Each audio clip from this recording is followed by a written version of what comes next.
Now that we've got the edges sanded, we did our rough sanding, we've got them puttied. I'm going to go through with 120 grit, my orbital sander, and slick them up. Then all we got to do is edge profile them and touch that a little bit, and we'll be done.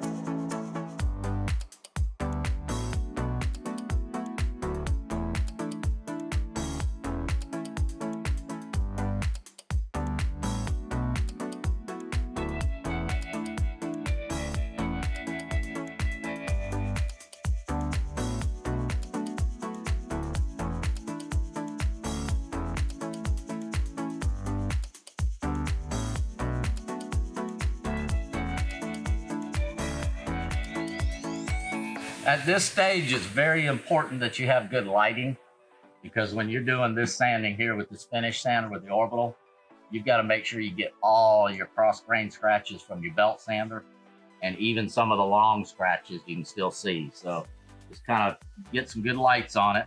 Also, when I'm sanding this outside frame, I'm making sure that I don't hit any of this in here, because if you tip it, you'll ruin your profile there. And always go with the grain.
After done sanding, you always gotta rub it. Gotta give it a little love. Make sure all the good stuff is there.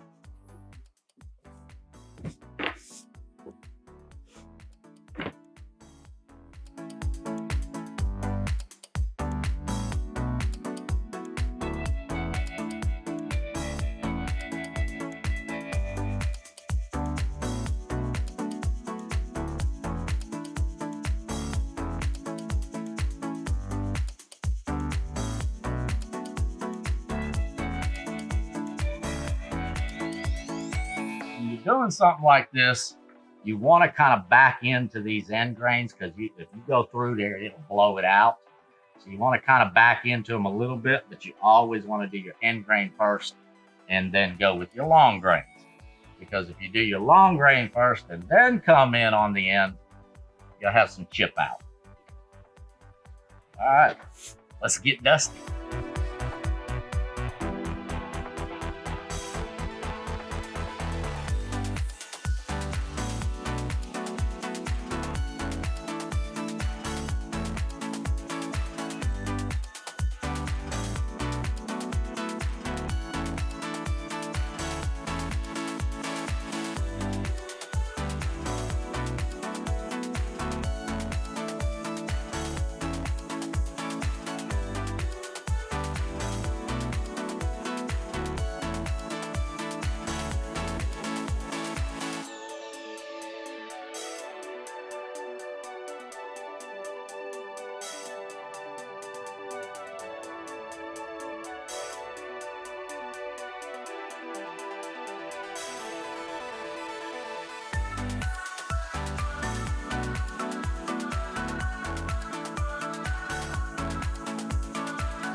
When I say get dusty, I'm serious.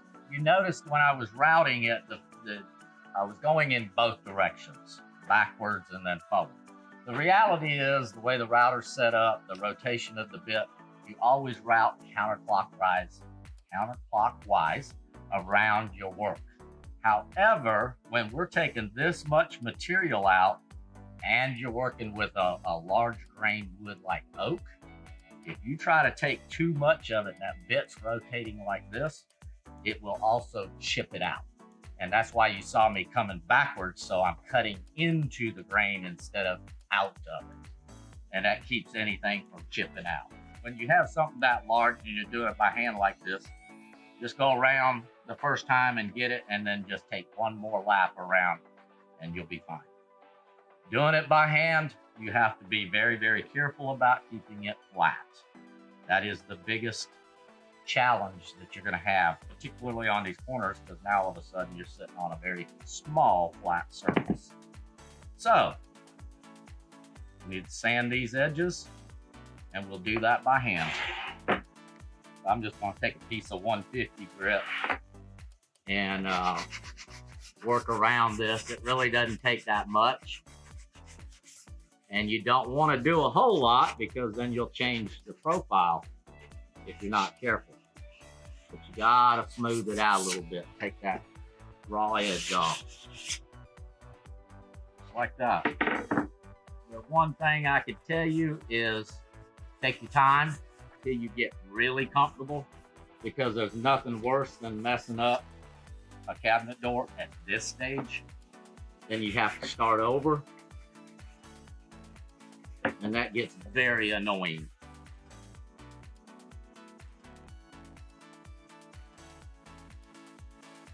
I'm gonna hit these inside edges just slightly, just to take any harsh square edges off.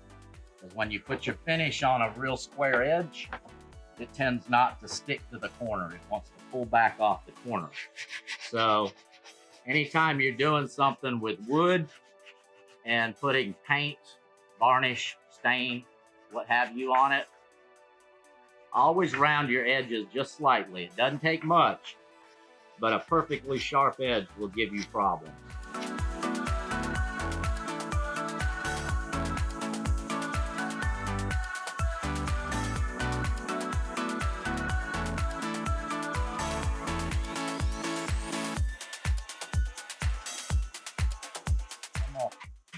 Knock those corners off, go across this back edge, just to get that harsh square corner off.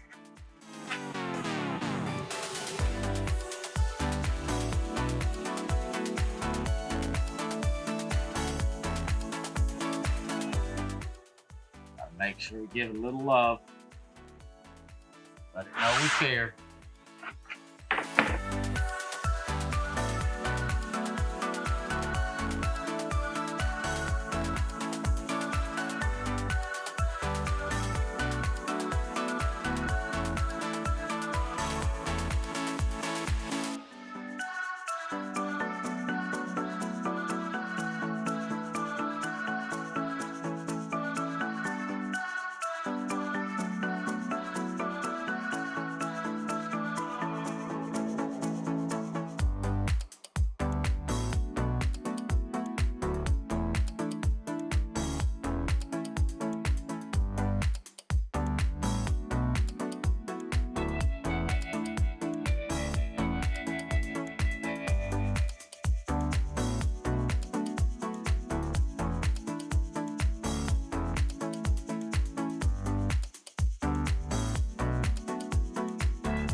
Okay, now we've got everything sanded, profiled, and the door is ready to be hinged.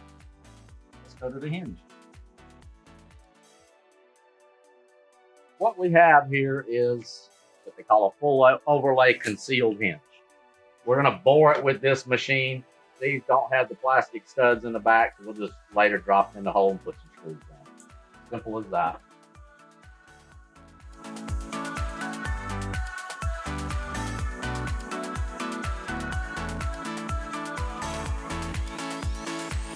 So with these long doors, I'm gonna put 3 of them in, and that will stabilize the door.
Now that we've got our cabinet doors bored for the hinges, we just slide those hinges in those holes.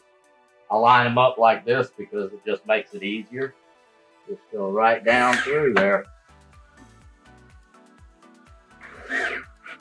You don't need to pre-drill anything like this. I just use a shorter screw so it doesn't split the wood.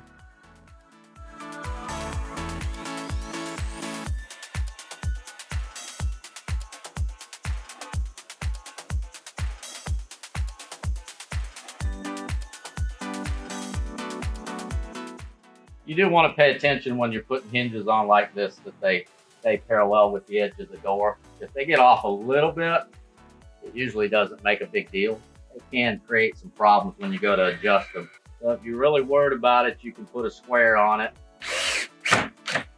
I just kind of sight it, put the old eyeball on it.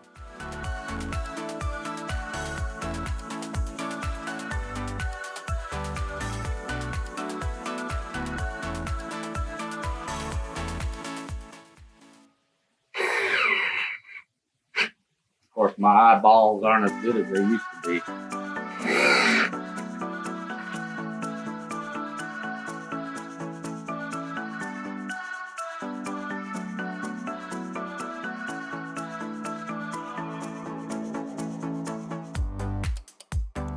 And the same scenario goes when I go to hang the doors. I'm just going to sight them because we're going to adjust them up and down and do some final adjustments anyhow. And these hinges they're a 6-way adjustment hinge, so it does have the up and down adjustment in them.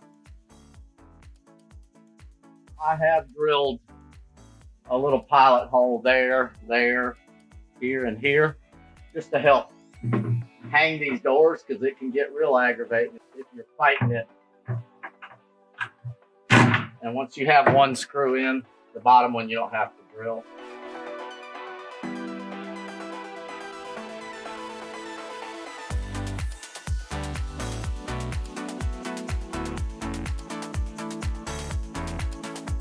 Okay, that's pretty close for right now. Once we get the cabinet installed, then we'll finish adjusting those.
So as you see, there's a gap here. These aren't straight. We'll have to straighten everything out. We'll adjust a little bit right here and pull this in a little bit. But once the cabinet is put in place and actually screwed to the wall, that's when we make final adjustments, because it can still tweak a little bit. But there you go. And those are soft close hinges, so they don't slam. That's how you make cabinet doors. Pull-outs. We need to put our last pull-out in. Hold on a second. I had to take the bottom pull-out out so that I could put my hinge there.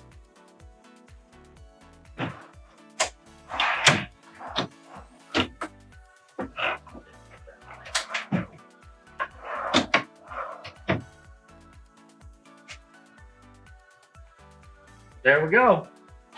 I hope you enjoyed the cabinet. I hope you learned a little. Thank you and peace.